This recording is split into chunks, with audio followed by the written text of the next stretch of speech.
Hello, my name is Paul Hirsch.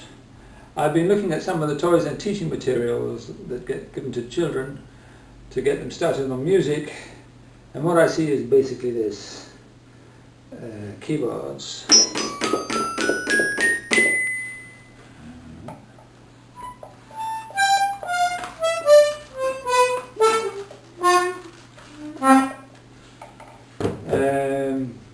Some bells.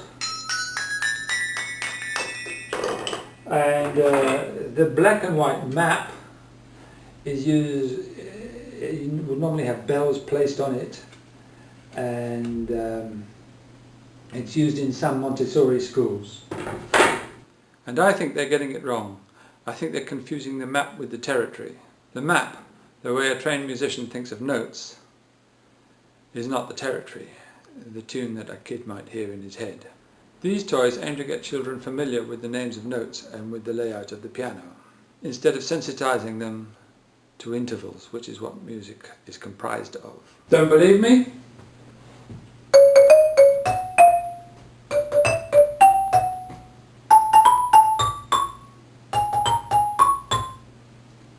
So the melody is the same one every time, but the notes are completely different.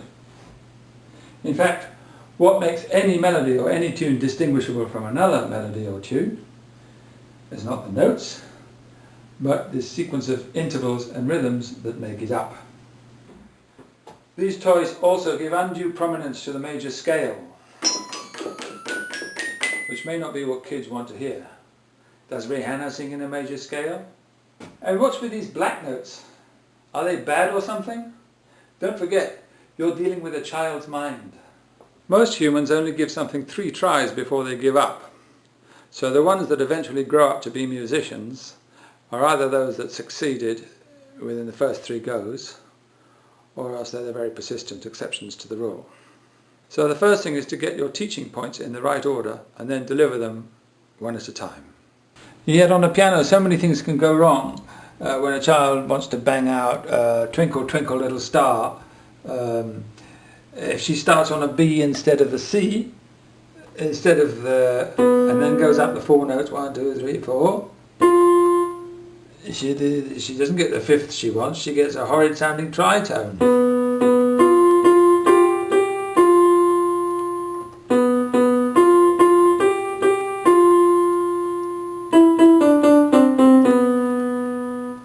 We may be asking too much of her.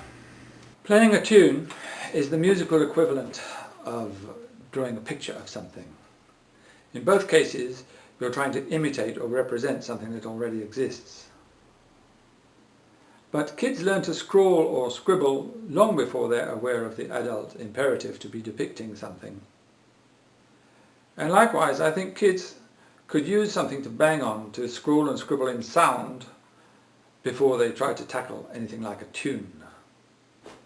So let me introduce the Intervallic Sylphone. It's laid out in such a way that the same move will always get you the same interval. Here is one whole tone scale.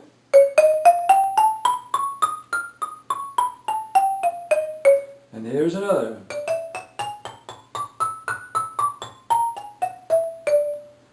And all major scales follow the same rule.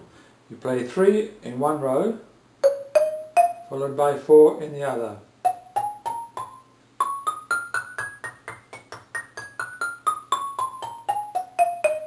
If I start on the other row, 3 on that row and 4 on the other.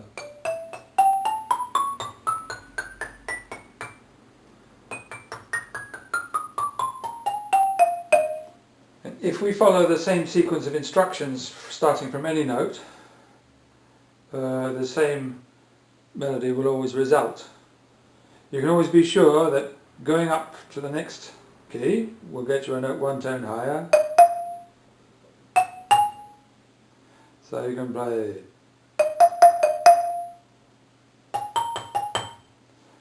And the crossing diagonally will get you 1 semitone or a half step.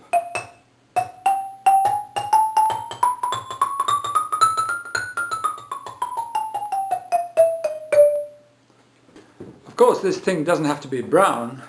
You can paint it all the colours of the rainbow, if you wish. But I would resist the temptation to paint the sharps and flats black. This isn't a teaser so you can upsell them on piano lessons later on.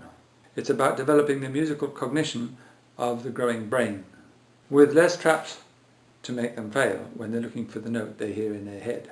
So here's a virtual intervallic xylophone, which you can play with your mouse. So let's play a major scale. 1.